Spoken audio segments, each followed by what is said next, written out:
이 시간 우리 믿음의 고백을 하나님께 드림으로 말씀 앞에 나가도록 하겠습니다. 하나님은 나를 사랑하신다. 하나님은 내 인생에 크고 비밀한 계획 가지고 계신다. 하나님은 오늘도 나와 동행하셔서 그 계획 이루어 주신다. 아멘. 그렇게 될 줄은 믿습니다. 아멘. 베드로후서에 보면 베드로 사도가 예수님을 믿어 하나님의 자녀가 된 성도가 마땅히 자라가야 되는 부분에 대해서 신의 성품에 참여하는 자가 되라는 말로 권면하는 모습을 보게 됩니다. 한 사람이 믿음으로 구원을 받아 하나님의 자녀가 되었다는 것은 마치 자녀가 부모를 닮는 것처럼 이 땅에 있는 성도가 하늘 아버지를 닮아가는 여정이 되어야 된다, 그렇게 말하고 있음에 틀림이 없습니다. 모세는 전형적으로 한 사람의 신앙에서 가장 중요한 영역이 성품의 변화라는 사실을 가장 잘 보여주는 인물이 아닐까 싶습니다. 우리가 아는 것처럼 모세는 40년 동안 애굽의 왕자로 자랐습니다. 그리고 40의 나이가 되었을 때 하나님께서 그의 마음속에 하나의 감동을 주셨습니다. 그의 백성을 돌아보려고 하는 마음입니다. 그리고 이 마음을 가지고 있었던 모세의 눈에 하루는 애굽 사람이 이스라엘 사람들을 괴롭히는 모습을 보게 됩니다. 이에 모세는 분노하여 애굽 사람을 쳐서 죽이고 광야로 도망치는 모습을 보여줍니다. 분명히 젊은 시절에 모세가 보여주고 있는 모습은 혈기가 왕성하고 불같이 분노하는 모습임에 틀림이 없습니다. 이랬던 모세가 하나님의 사람으로 부름을 받고 하나님과 동역하면서 그의 인생에 일어난 변화에 대해서 성경은 이렇게 기록을 합니다. 이 사람 모세는 온유함이 지면에 있는 모든 사람보다 더 하더라. 어떤 사람보다 더 온유한 사람이 모세였다라고 그렇게 기록을 합니다. 본래 분노의 사람이었던 모세가 어느 순간 되니까 하나님을 향해서 원망과 불평하는 백성들을 향하여서도 온유하고 심지어 자기를 대적하는 사람들을 향하여서도 온유한 모습을 보여주더라는 것입니다.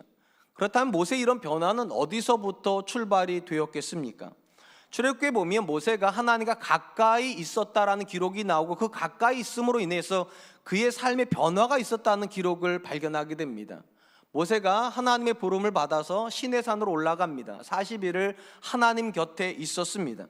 모세가 의식하지 못했는데 그의 외모에 변화가 일어나기 시작합니다. 하나님의 광채가 모세의 얼굴에 투영이 되었기 때문입니다. 모세가 40일을 마치고 내려왔을 때 백성들이 모세의 얼굴에서 큰 변화를 보게 됩니다.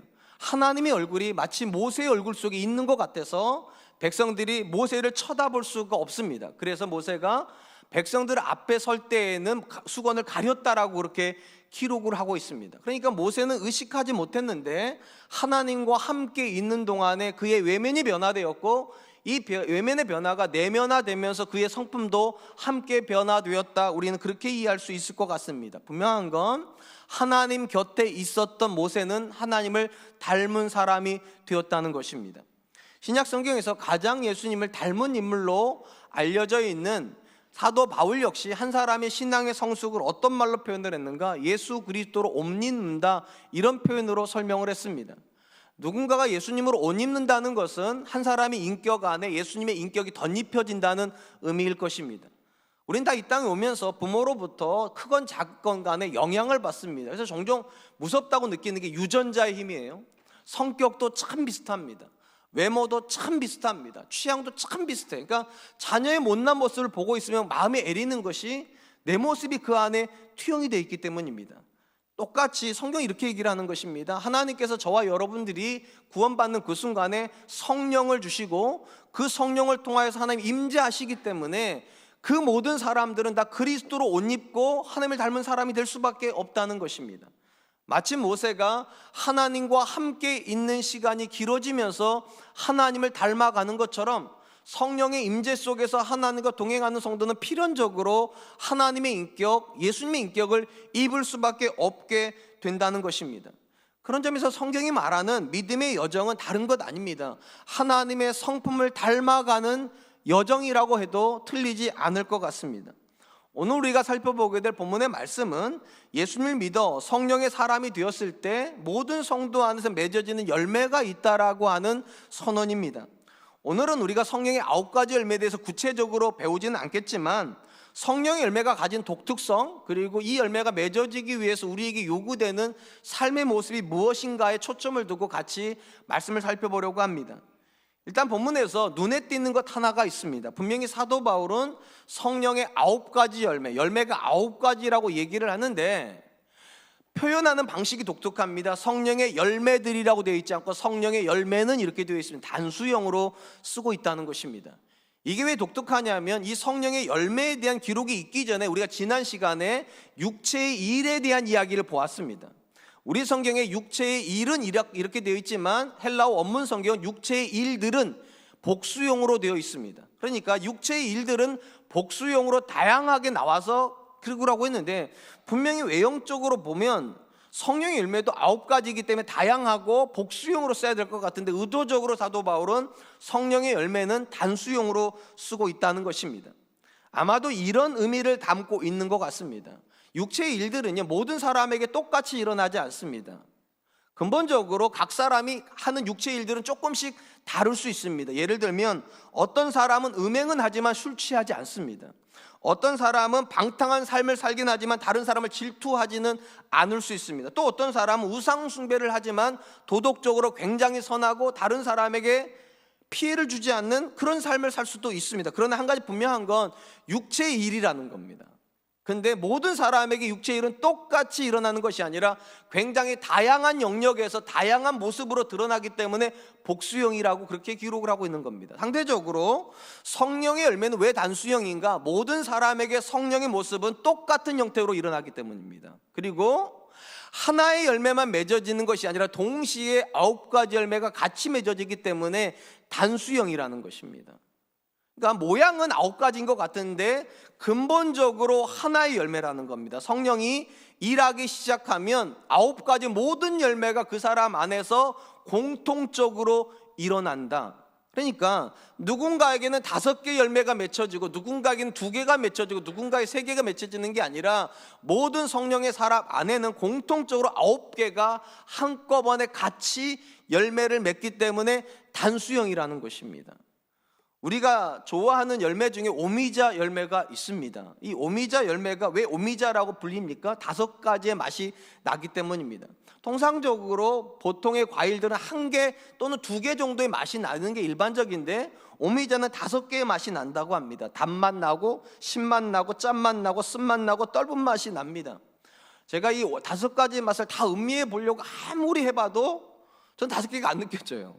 그러니까 저는 둔한 사람인 것 같습니다. 근데 예민한 사람이 5가지 맛이 다 느껴지기 때문에 오미자라고 이렇게 부른다는 거죠. 열매는 하나인데 그 안에 5개의 맛이 있습니다. 마찬가지로 성령의 열매는 9가지인 것 같지만 근본적으로 하나라는 겁니다. 왜냐하면 성령으로부터 이 열매가 맺어지고 큰 열매가 성령의 열매이고 그 세부로 들어가 보면 9가지의 열매가 그 안에 같이 들어가 있기 때문에 단수형이라는 것입니다.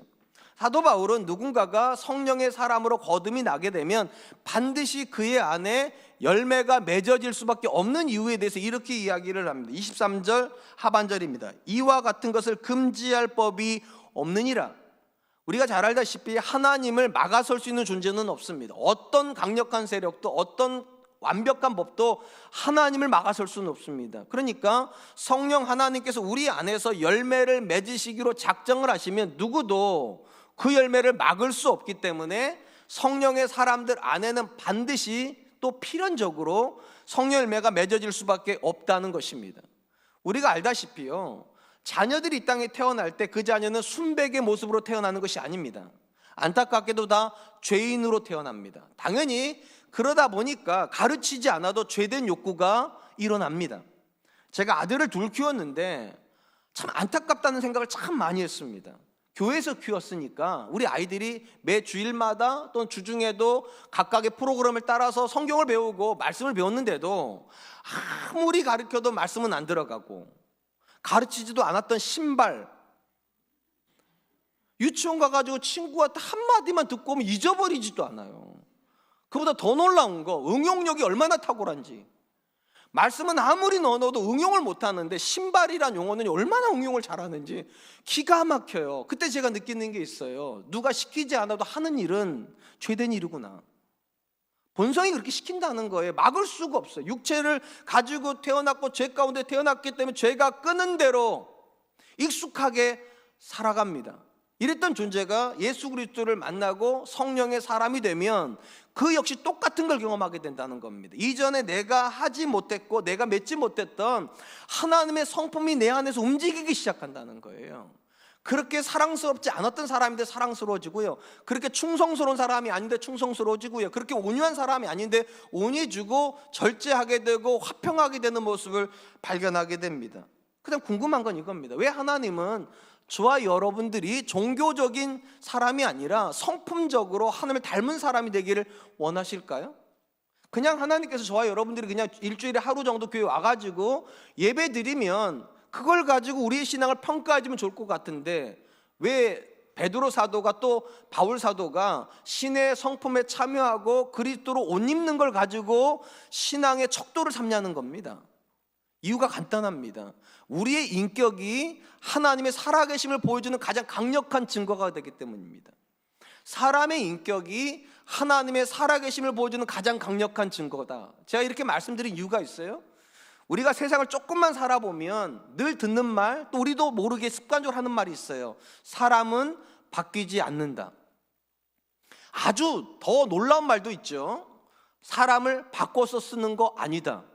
한 번 나빠지면 끝까지 나쁜 사람이다. 한 번 부정적인 사람은 끝까지 부정적이지, 사람이 바뀐다는 건 망상이다. 심지어 우리는 그렇게까지 생각을 합니다. 쉽게 말하면 사람은 사람을 못 바꿉니다.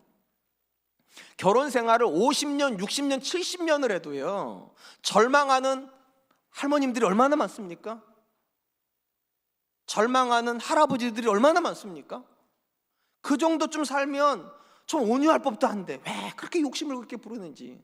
그 정도 살면 양보도 좀 할 것 같은데 애들이랑 막 싸우고 손주랑 싸우고, 죄송해요, 우리 교회 있다는 게 아니라 그런 분들이 참 많아요. 아니 도대체 사람은 어떻게 바뀌는 걸까요? 아니 사람은 못 바뀌는 겁니까? 맞습니다. 사람은 사람을 못 바꿉니다.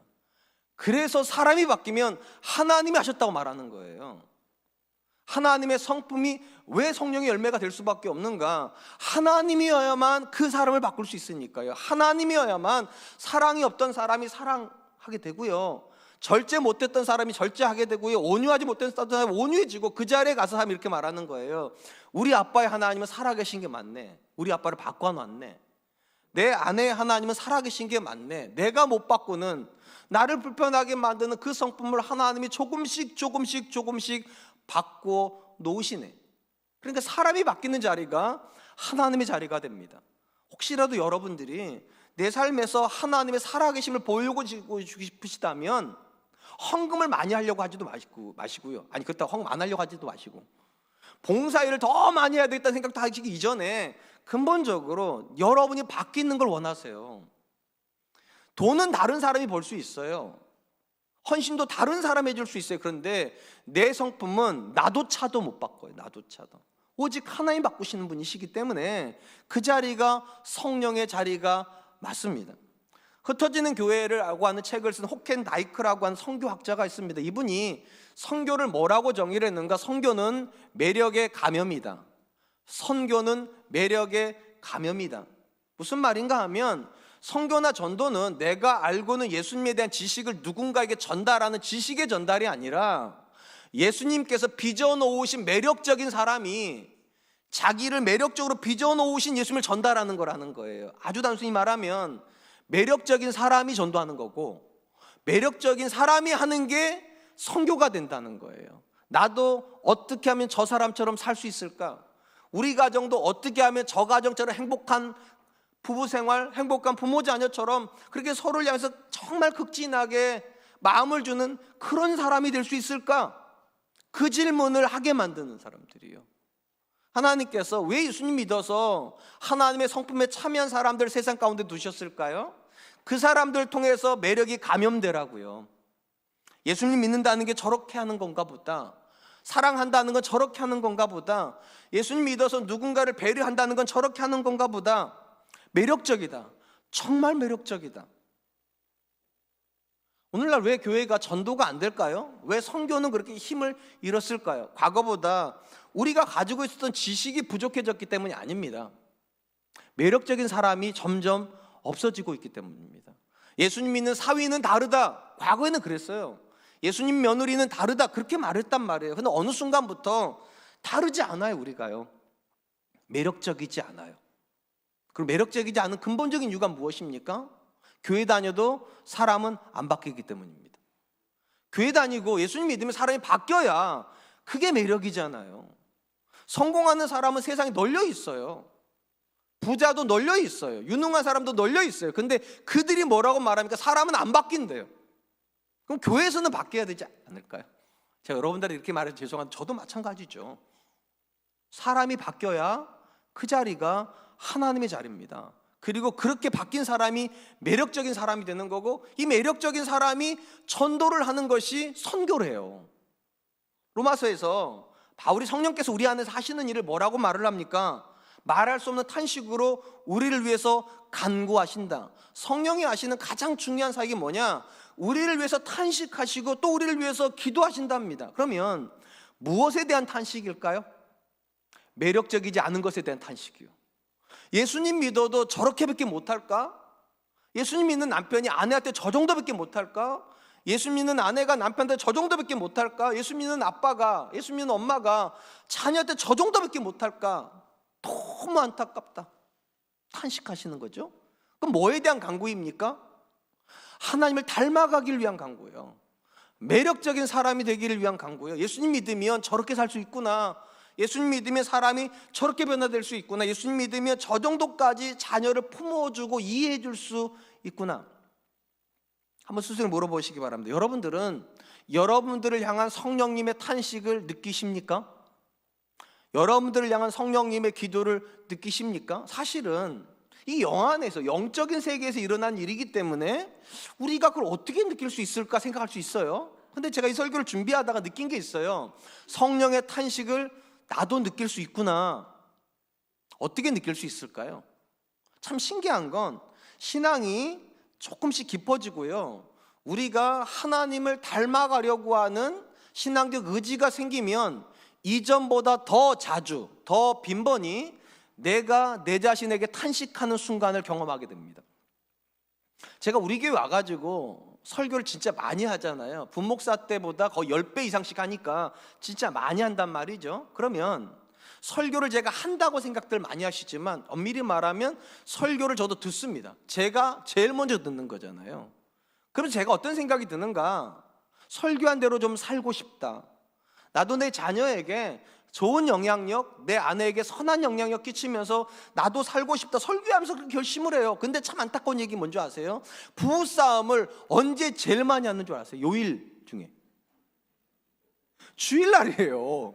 아니, 그런 결심을 제일 많이 하는 날 왜 제일 많이 싸울까요? 나름 이렇게 생각을 해요. 일주일 중에 스트레스가 제일 많으니까.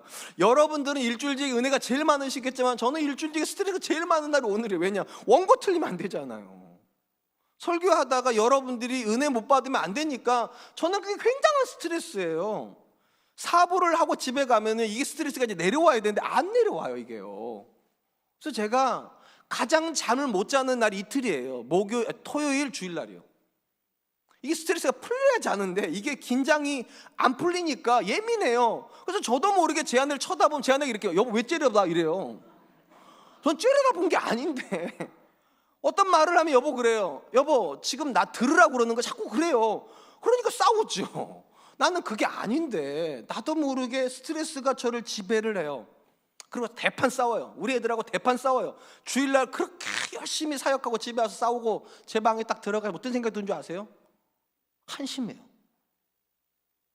비참해요. 절망스러워요. 설교한 나도 못 사는데 우리 성도들한테 내가 살라고 말하는 게 무슨 의미가 있을까? 나도 안 되는데 이게 도대체 나는 뭐 하는 사람일까? 그 절망을 느껴요. 과거에는 생각해 봤어요. 제가요, 과거에도 내가 이런 절망을 느꼈나? 안 느꼈어요. 왜 안 느꼈는 줄 아세요? 과거엔 이렇게 생각했어요. 아빠 나 되니까 애한테 그런 소리 해주지. 다 너 잘났다고 하지만 아빠니까 너의 쓴 모습을 보고 고쳐주려고 하는 거지. 그랬어요. 제 아내를 보면서 그랬어요. 사람들은 다 당신을 천사라고 말하지만 천사의 이면에는 악마적 모습을 나밖에 모르는데 오해하지 마세요. 그렇게 얘기했다는 거예요. 나나 되니까 당신한테 이런 말 해주는 거지. 저는 제가 옳은 말 하는 줄 알았어요. 옳은 말을 했기 때문에 상대방이, 내 아이가, 내 아내가 상처받아도 그건 내가 사랑으로 그렇게 한 거지, 이렇게 자주 하기도 하고 합리화도 했어요. 근데 어느 날부터 과거에 똑같은 말을 하고 있는데 제 마음이 아프다는 걸 느꼈어요. 제 아내의 마음이 아팠겠죠 물론. 근데 제 마음도 아프기 시작했다니까, 어느 날부터. 그래서 화는 냈는데 방에 들어가서 마음이 편하지를 않아요. 탄식이 시작되니까. 나는 뭐 하는 사람인가 도대체. 왜 나는 내가 설교한 대로 못 사나? 아니, 설교한 그날 왜 싸우냐고 도대체요. 이 말이 안 되는 거예요. 그때 제가 아는 거예요. 뭔가 달라졌구나, 내가. 나도 나를 향해서 탄식을 하는구나. 누가 그 탄식을 먼저 시작하셨을까요? 제 안에서 성령님이 탄식하셨기 때문에 이전에 내가 하지 않던 탄식이 시작된 거예요. 그러니까 엄밀히 말하면 안 바뀌었는데, 못 바뀌었는데 나빠진 건 아니에요. 바뀌기 위해 몸부림치고 있는 거죠. 또 소망이 하나가 있어요.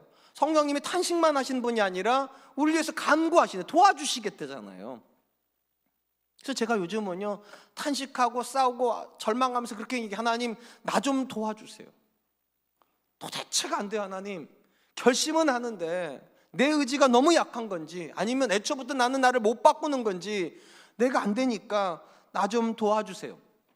왜 성령의 열매입니까? 내가 맺는 열매가 아니라 성령이 맺는 열매이기 때문입니다. 성령이 우리 안에서 어떻게 열매를 맺으시는가? 탄식하게 만드세요. 안 되는구나, 하나님을 닮고는 싶은데 내가 안 되는구나. 그 탄식이 성령에게 나를 맡기는 순간이 됩니다. 성령님, 나는 나를 못 바꾸는 게 맞나 봅니다. 아니, 나는 애초부터 바뀔 수 없는 종자였나 봅니다. 근데 성령님이 나를 좀 바꿔주십시오. 그러면서부터 시작되는 거예요. 성령이 주시는 사랑, 성령이 주신 온유함, 성령이 주시는 화평, 성령이 주시는 절제, 성령이 주시는 양선, 이 모든 것들이 한꺼번에 성령 안에서 맺어지기 시작한다. 사랑하는 성도 여러분, 예수님 믿으면 뭐가 달라집니까? 과거에 우리 전도들은요, 예수님 믿으면 복 받는다고 그랬습니다. 자녀도 잘 되고 하던 사업도 잘 되고 건강해지고. 근데 우리 솔직해지죠. 여러분 자녀 다 잘 되셨죠? 바로 나오잖아요. 아니잖아요. 여러분 지금 다 부자시죠? 바로 아니잖아요. 여러분은 다 건강하시죠? 바로 아니잖아요. 어떤 분은 그렇지만 어떤 분은 안 그래요. 그러니까 모든 사람이 똑같이 부자 되는 거 아니고, 똑같이 자녀 잘 되는 거 아니고, 똑같이 건강한 거 아니에요. 근데 모든 사람이 똑같아지는 영역이 있어요. 모든 성도는 반드시 예수님 믿고 나서 정말로 성령의 사람이 되면 누구나 똑같이 부정할 수 없는 증거가 나온다는 겁니다. 하나님의 성품에 참여하는 자가 된다. 하나님이 그 인격 속에 묻어나오기 시작한다. 그래서 그 사람 곁에 있으면 예수 그리스도의 향기가 나고, 그 사람 곁에 있으면 마음이 편안해지고, 그 사람 곁에 있으면 위로받는 그런 사람이 되는 거예요. 그게 성령이 하시는 일이고, 그게 하나님께서 우리에게 주시는 귀한 선물이죠. 물론 이런 일이 아직 안 일어나는 분들이 계세요. 저처럼요. 설교는 하지만 그날 가서 싸우는 참 말도 안 되는 사람이 나오지요. 아멘 하고 막 여기 권사님처럼 막 받아 적고 막 동그라미 치고 막 별표 치고 나가면 바로 덮고 잊어버리는, 우리 권사님 그랬다는 게 아니라 뭐 설교한 저도 그러는데 뭐. 근데 여러분, 소망이 하나가 있다니까요. 절망하고 있다면, 탄식하고 있다면, 그 탄식은요, 여러분이 대단한 사람이기 때문에 일어나는 게 아니에요. 성령이 우리 안에서 우리를 향해서 탄식한 것이 밖으로 묻어나오는 거예요. 혹시 여러분들 안에 그 탄식이 있다면 한 가지 더 기억하세요. 성령님이 여러분을 위해서, 저를 위해서 기도하시는 분이세요. 그분의 손에다가 올려놓아드리세요. 하나님, 나를 좀 바꿔주십시오. 우리는 자꾸만 내 아내 바꿔달라, 내 남편 바꿔달라, 내 자녀 바꿔달라는 참 많이 하는데 나를 바꿔달라는 기도를 안 해요. 반드시 기억하세요. 성령님은 여러분의 자녀를 바꾸시는 분이 아니라 여러분을 바꾸시는 분이십니다. 그 자리에서 내 자녀가 하나님을 만나는 거예요. 내 배우자가 하나님을 만나는 거예요. 그런 점에서 저는 저와 여러분들이 성령님의 사람이었으면 좋겠습니다. 그리고 성령님의 사람이 느끼는 탄식을 느꼈으면 좋겠고, 그 하나님께 나를 맡겨드림으로 성령님이 빚으시는 인격으로 내 주변 사람들에게 그리스도의 향기가 될 수 있기를 축원합니다. 한편 성령의 열매와 관련해서 사도 바울은 성도가 반드시 기억해야 되고 명심해야 될 부분이 있다라고 이야기를 합니다. 24절입니다. 그리스도 예수의 사람들은 육체와 함께 그 정욕과 탐심을 십자가에 못 박았느니라. 성령의 열매를 맺는 사람들을 바울은 뭐라고 말하는가? 그리스도 예수의 사람들, 그리스도 예수의 사람들. 이 표현의 문자적인 뜻은요, 그리스도 예수에게 속한 사람들, 그러니까 소유권이 예수님에게 있는 사람들이 성령의 사람이라는 것입니다. 사도 바울이 소유권이 예수님에게 있다라고 말을 하면서 뭐를 말을 하는가? 소유권이 예수님에게 있는 사람이라면 육체와 함께 정욕과 탐심도 십자가에 못 박아야 된다. 여기 나오는 정욕과 탐심은요, 근본적으로 육체의 일의 뿌리라고 생각하시면 됩니다. 모든 육체의 일은 정욕에서 출발하고 탐심에서 시작된다는 거예요. 이 두 가지가 모든 육체의 일을 가능케 하는 원동력인데, 만약 누군가가 육체의 소유에 끌리고 있다면 그는 이거 거절 못해요. 왜냐? 육체에게 속한 사람이니. 근데 누군가가 예수님 믿어서 소유권이 예수님께 옮겨졌다면 더 이상 육체의 소욕이 주는 정욕이나 탐심으로부터 매여 있을 이유가 없다는 거예요. 그렇기 때문에 그리스도에게 내가 속한 사람이 정말로 맞다면, 예전에 날 끌고 갔던 두 가지 욕망을 십자가에 못 박아야 된다고 말하는 겁니다. 정욕과 탐심을 십자가에 못 박아야 된다고. 그 자리에서만 성령의 열매가 맺어진다는 것입니다. 사실 본문에서 사도 바울이요, 육체의 죽음과 관련해서 오늘 우리에게 주는 이 교훈은요, 이전에 사도 바울이 썼던 표현을 생각해 보면 어딘가 좀 앞뒤가 충돌한다는 느낌을 지울 수가 없습니다. 사도 바울, 우리가 잘 아는 정체성, 성도 정체성에 대해서 갈라디아서 2장 20절에서 이렇게 말씀을 했죠. 갈라디아서 2장 20절입니다. 내가 그리스도와 함께 십자가에 못 박혔나니. 이 앞부분 잘 기억하세요. 내가 그리스도와 함께 십자가에 못 박혔나니 그런즉 이제는 내가 사는 것이 아니요 오직 내 안에 그리스도께서 사시는 것이라. 이제 내가 육체 가운데 사는 것은 나를 사랑하사 나를 위하여 자기 자신을 버리신 하나님의 아들을 믿는 믿음 안에 사는 것이라. 사도 바울이요, 뭐라고 말했는가? 내가 그리스도와 함께 십자가에 못 박혔다. 이런 건 이런 뜻입니다. 하나님께서 예수님 십자가에 못 박을 때 예수님만 십자가에 못 박으신 것이 아니라 나의 육체도 같이 못 박고 나를 주장했던 모든 제동 권세도 다 못 박아버렸다는 거예요. 내가 아니라 하나님이. 그래서 내가 그리스도와 함께 십자가에 못 박혔다니, 못 박혔다는 수동태예요. 내 의지와 상관없이 하나님이 의지를 가지고 나의 모든 죄된 권세를 십자가에 못 박아 버리신 거예요. 그래서 우리가 소유권이 그리스도에 옮겨올 수 있게 됐고, 소유권이 그리스도에 옮겨온 사람은 이미 내가 십자가에 못 박혀진 사람입니다. 그리고 이런 사람들을 향해서 바울이 뭐라고 말하는가? 너도 너 자신을 십자가에 못 박으라고. 너 자신 안에서 일어나고 있는 죄된 욕망인 뿌리가 되는 정욕과 탐심을 십자가에 못 박으라는 것입니다. 그렇다면 한번 생각해 볼게요. 왜 사도 바울이요, 못 박혔다는 말과 못 박으라는 말을요 이렇게 쓰냐는 거예요. 왜 수동태와 능동태를 구분을 하면서 사도 바울이 쓰고 있느냐는 것입니다. 여기는 분명한 의도가 있어요. 어떤 의도인가? 구원의 시작점은요 수동태로 시작된다는 겁니다. 구원의 시작점은 무조건 수동태예요. 우리가 우리를 십자가에 못 박는 것으로 시작되는 것이 아니라 하나님이 우리를 십자가에 못 박아 주신 거예요. 우리가 우리를 자유케 만든 것이 아니라 하나님이 죄의 권세를 잘라내시고 우리를 자유케 주셨기 때문에 모든 구원은 철저하게 수동태예요. 이 수동태라는 말을 성경은 어떻게 표현하는? 은혜라고 표현하는 겁니다. 은혜는 수동태예요. 내가 원해서 그렇게 된 게 아니라 하나님이 나를 원하셔서 그 일이 일어난 거예요. 하나님이 나를 십자가에 못 박아 주셨어요. 그리고 이렇게 하나님의 의지에 의해서 수동태적으로 믿음 안으로 들어와서 자유를 누리고 있는 사람들에게 요구된 능동태가 있어요. 능동형 십자가가 있다는 겁니다. 이 십자가는 구원을 위해서 하는 게 아니에요. 구원을 위한 십자가는 하나님이 이미 못 박으신 거고, 우리가 못 박아야 될 십자가는 구원이 아니라 하나님의 자녀다워지기 위해서, 하나님의 성품을 닮아가는 존재가 되기 위해서, 성령님이 내 안에서 일하기 위해서 우리가 의지를 가지고 못 박아야 될 영역이 있다는 겁니다. 우리 안에서 일어나는 정욕이요, 우리 안에서 일어나는 탐심이요. 그거는 하나님이 못 박아주시는 게 아니라 우리가 못 박아야 되는 거라고. 우리가 이미 지난 시간에 살펴보았습니다. 우리가 예수님 믿는다고 해서 우리 안에서 죄된 욕망이 사라지지 않는다.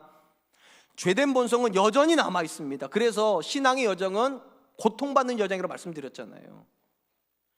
죄된 욕망이 없으면 고통을 안 받을 텐데 죄된 욕망이 여전히 살아있어요. 차이가 있다면 죄된 욕망 반대편에 성령님이 자리를 하신다는 겁니다. 그리고 두 가지 힘이 우리를 다 끌어잡아 당긴다는 거예요. 죄된 욕망은 예전을 따라서 그대로 정욕을 따라 살게 하고 탐심을 따라 살게 하려고 그러고요. 성령님은 하나님을 지향하는 존재가 되어서 하나님을 닮아가는 존재가 되라고 이렇게 잡아 뜯는다는 거예요. 그러면 어느 쪽으로 가야 되냐는 거, 어느 쪽? 이쪽으로 가야 되겠죠. 성령이 이끄는 대로 가려면 이쪽을 잘라내 일로 간다는 거. 이쪽을 잘라내야. 하나님이 이쪽을 잘라주시지 않아요.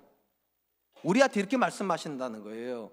너를 십자가에 못 박음으로 너한테 성령을 줬으니까 이제는 네가 이쪽으로 가려고 하는 힘을 잘라내라고. 수동태적인 은혜를 받아서 능동태적으로 반응을 하라고. 너 안에 일어나고 있는 죄된 탐심이 있다. 내 안에 일어나는 죄된 정욕이 있다. 그거 이상한 거 아니에요. 예수님 믿어도 욕심 생기는 거 지극히 당연한 겁니다. 예수님 믿어도 탐심 생기는 거 지극히 당연한 겁니다. 그런데 한 가지 분명합니다.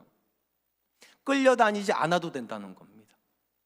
이전에는 끌려다닐 수밖에 없었어요. 왜냐하면 죄된 본성밖에 없었으니까. 근데 이제는 우리 안에 성령님이 일하시고 내가 지향해야 될 방향이 이미 정해졌어요. 그리스도를 닮고 하나님의 성품에 참여하는 거예요. 그러려면 이쪽 걸 끊으라는 겁니다. 능동태를 가지고 하나님 주신 은혜에 근거하여서 나는 더 이상 그런 삶을 살지 않겠다고.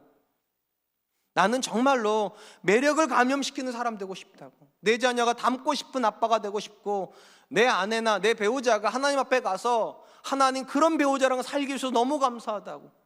그래서 하나님을 더 가까이 느낄 수 있었다. 그렇게 매력을 감염시키는 사람이 되고 싶다면 이쪽으로 가려고 했던 마음을 끊으라는 겁니다. 탐심 끊으려고 해야 되고 정욕 끊으려고 해야 된다고. 사랑하는 성도 여러분, 성경이 말하는 구원은 참 오묘합니다. 수동태도 있고 능동태도 있기 때문입니다.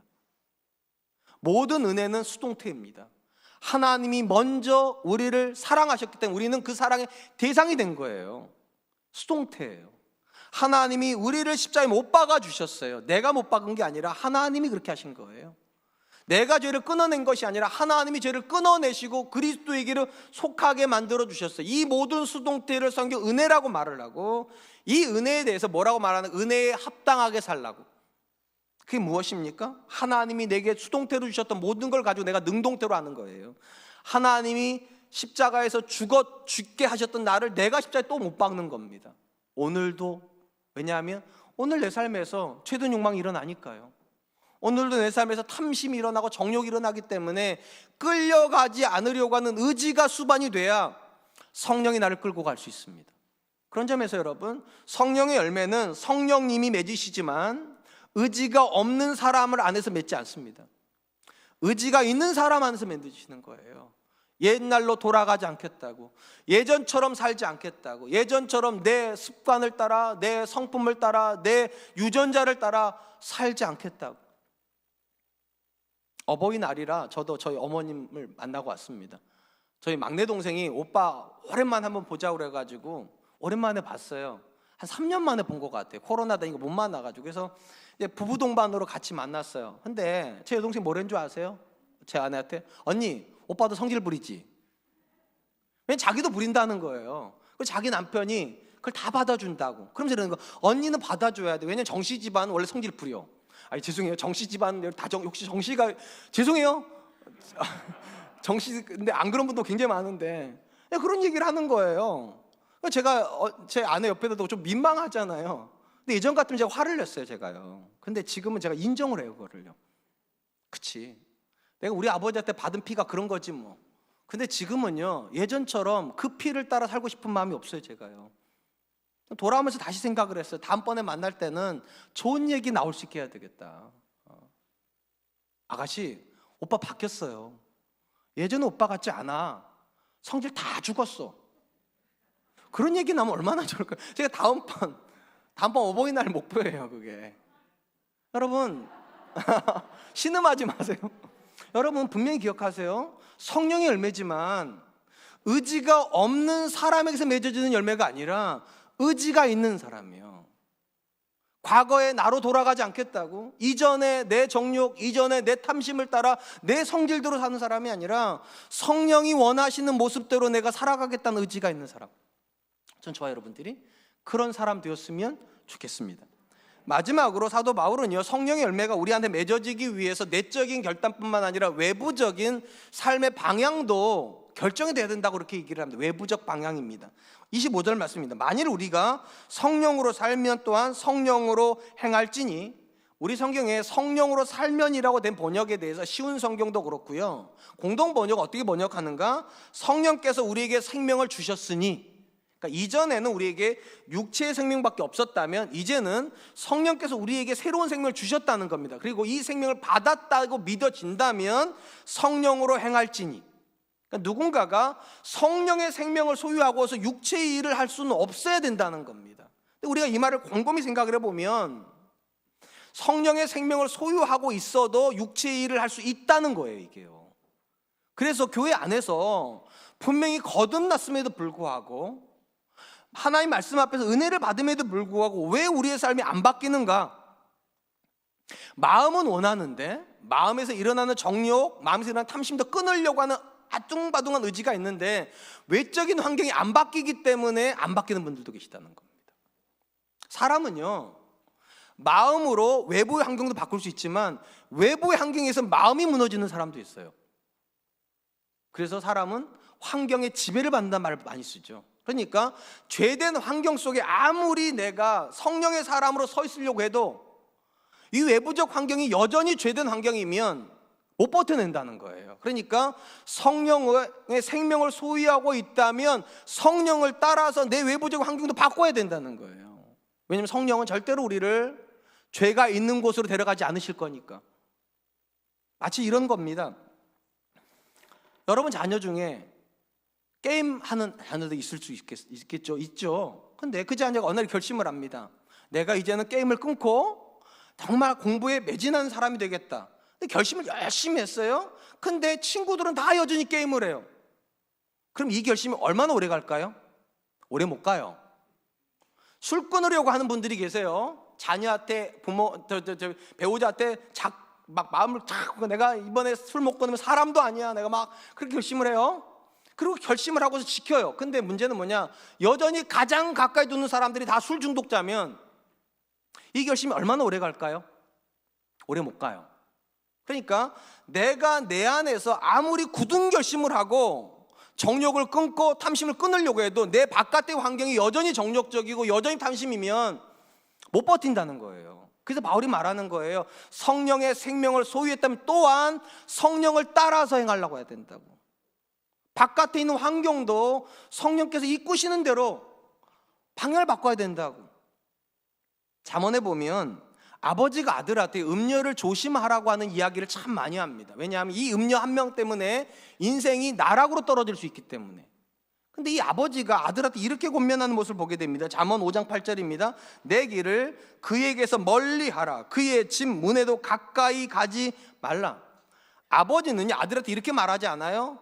네 마음이 가장 중요하다고. 네 마음만 반드시 서 있으면 음녀는 너를 절대로 못 건드려. 이렇게 말하지 않아요. 마음을 굳게 하고 음녀가 있는 그 길에서 도망치고 심지어 그 집 문 가까이도 가지 말으라고. 왜 그럴까요? 마음의 문제만은 아니기 때문입니다. 우리 중에 마음이 없는 사람 없어요. 마음은 있는데 여전히 죄된 환경 속에 나를 방치하는 게 문제죠. 은혜는 받았는데 싸울 수밖에 없는 환경에 들어가면 싸워야 돼요. 어쩔 수가 없어요. 저 같은 경우 이런 거죠. 주일날 평균적으로 가장 많이 싸웠으니까 알아야 되는 거죠. 그러니까 주일날엔 가급적이면 안 싸울 수 있도록 해야 되겠죠. 그죠? 그래야 되잖아요. 그럼 어떻게 해야 될까요? 그러니까 주일날 제가 더 섬기려고 해야 돼요. 아무리 보니까 제가 섬김을 받으려고 하니까 자꾸 싸우더라고요. 나 이렇게 피곤하게 살았으니까 오늘은 집에 가서 섬김을 받아야지, 오늘은 더 맛있는 거 해달라고 해야지, 이러다 보니까 싸우는 거예요.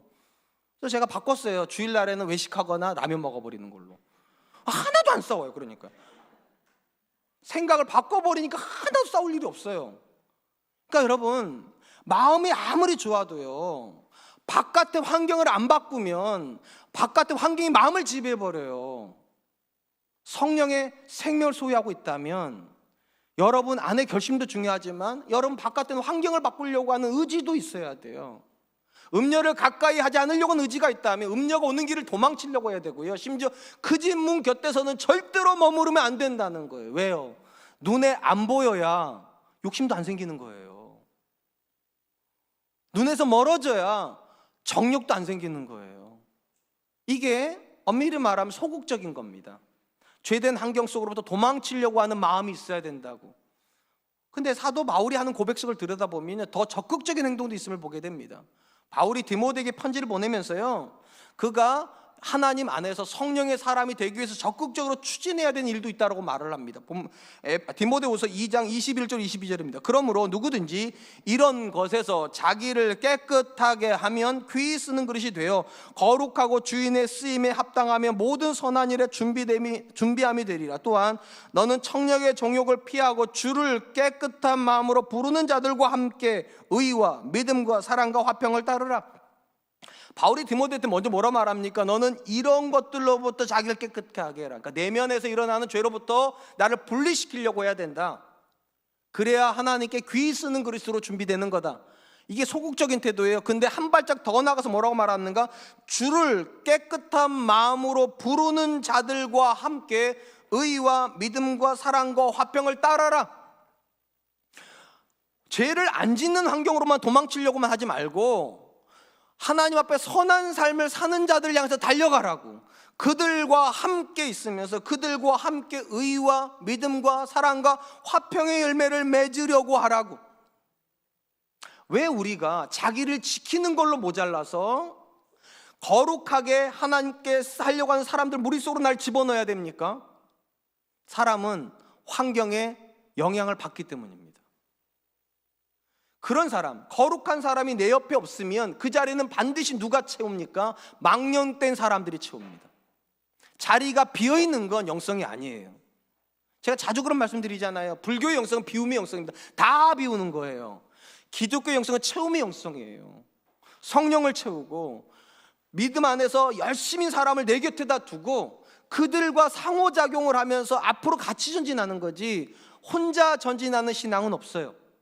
그런 점에서 우리가 성령의 사람이 되었는지 어떻게 알 수 있습니까? 내 옆에 어떤 사람이 있는 걸 보면 알아요. 내가 어떤 의지를 가지고 어떤 사람이랑 더 가까이 지내려고 하는가, 누구랑 선한 일을 하려고 하는가. 성령을 따라 행한다는 거는요, 하나님이 기뻐하시는 사람을 나도 기뻐한다는 겁니다. 하나님이 함께 있기를 원하는 사람과 나도 함께 있기를 원하는 의지가 있어야 그 자리에서 성령님이 역사를 하신다는 것입니다. 사랑하는 성도 여러분, 예수님께 속한 사람들이 맺는 열매를 성령의 열매라고 부릅니다. 제가 앞에서 말씀드려서 성령의 열매는 성령님이 맺으시는 열매예요. 오해하지 마세요. 그런데 내가 어떻게 살던 성령님이 열매를 맺어주신다는 게 아니에요. 성령의 사람은요, 내면에서도 정욕과 탐심을 끊으려고 해야 되지만 외면도 관리할 줄 아는 사람이어야 된다는 거예요. 아무데나 방치시켜 놓고서, 죄 짓는 환경 속에 나를 방치시켜 놓고서 성령님 도와주세요 이렇게 기도하면 안 된다는 거예요. 의지도 하나도 없으면서 성령님 왜 나를 안 받고 이렇게 말하면 안 된다는 거예요. 내가 닮고 싶은 사람을 옆에다 둬야 돼요. 그들로부터 도전 받으려고 해야 돼요. 기도하는 권사님 옆에서 기도에 대한 도전 받아야 되고, 말씀대로 살려고 하는 장로님이랑 교제하면서 말씀대로 산다는 게 어떤 건지에 대한 도전 받아야 돼요. 그런 의지가 있을 때 성령님께서 그 자리에서 나를 만나주시고 내 옆에 있는 그 사람들 통하여서 나를 빚어주시는 그런 일이 일어난다는 것입니다. 전 저와 여러분들 안에요, 내면뿐만 아니라 우리 외면도 성령님께서 나를 빚으실 수 있는 환경으로 바꾸기를 열망하는 그런 분들 되시기를 축원드립니다. 이제 말씀을 맺으려고 합니다. 성경은 예수를 믿어 하나님의 자녀가 된 성도들은 하나님의 자녀다운 삶의 방식대로 살아야 된다고 이야기를 합니다. 오늘 보면은 세 가지 교훈을 우리에게 합니다. 첫 번째, 믿음은 하나님의 인격을 닮아가는 여정으로 가야 된다는 겁니다. 믿음은 종교 활동이 아니라 우리가 하나님을 닮아가는 것입니다. 그리고 이게 가능한 이유가 무엇입니까? 성령이 우리 안에서 그 일을 일으키신 분이시기 때문입니다. 탄식함으로 내가 이전의 삶에서 벗어나기를 원하세요. 전 저와 여러분들이 오늘도 하나님을 닮아가는 사람 되기를 열망할 수 있었으면 좋겠습니다. 두 번째, 성령의 사람들은 수동태적 은혜를 능동체적 삶의 고백으로 바꿀 수 있는 사람입니다. 그러니까 하나님께서 우리의 구원을 위해서 나를 십자가에 못 박아 주셨으니까 그 구원의 은혜를 가지고 오늘도 내 안에서 일어나는 탐욕, 정욕을 십자가에 못 박으려고 해야 그 자리에서 성령님이 자리를 잡으신다는 겁니다. 마지막 세 번째, 마음에 아무리 굳은 결심이 있어도 외부적 환경이 성령을 따라가는 환경이 아니라면 생각해 봐야 됩니다. 마음만의 문제가 아니라 외부적인 환경도 굉장히 중요하기 때문입니다. 그렇기 때문에 도망치려고 하는 의지도 있어야 돼요. 죄된 환경도 도망치려고 하는 의지도 있어야 되지만 쫓아가려고 하는 의지도 있어야 돼요.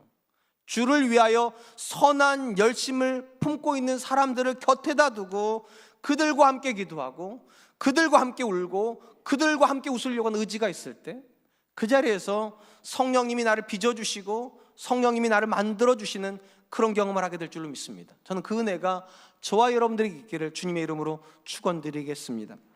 이 시간 주신 말씀을 기억하면서 세 가지를 위해서 같이 기도하도록 하겠습니다. 첫 번째, 하나님, 나의 믿음은 종교 행위가 아니라 믿음이 인격이 되는 삶의 고백이 되게 해주십시오. 성령 안에서 매력적인 사람으로 빚어지게 해주십시오. 두 번째, 하나님, 하나님께 되게 주신 십자가의 은혜가 순종하는 십자가로 나아갈 수 있도록 지금 도와주십시오. 내 안에서 일어나는 정욕, 탐심을 날마다 십자가에 못 박는 사람 되게 해주십시오. 세 번째, 마음 안에서만 성령을 원하는 것이 아니라 내 외적인 환경도 성령님이 나를 주관할 수 있는 환경으로 나를 몰고 가는 사람 되게 해주십시오. 죄가 있는 곳을 도망치게 해주시고 하나님의 사람이 있는 곳을 향해서 나아갈 수 있는 그런 사람 되게 해주십시오. 우리 같이 한 번만 기도하도록 하겠습니다. 기도하겠습니다.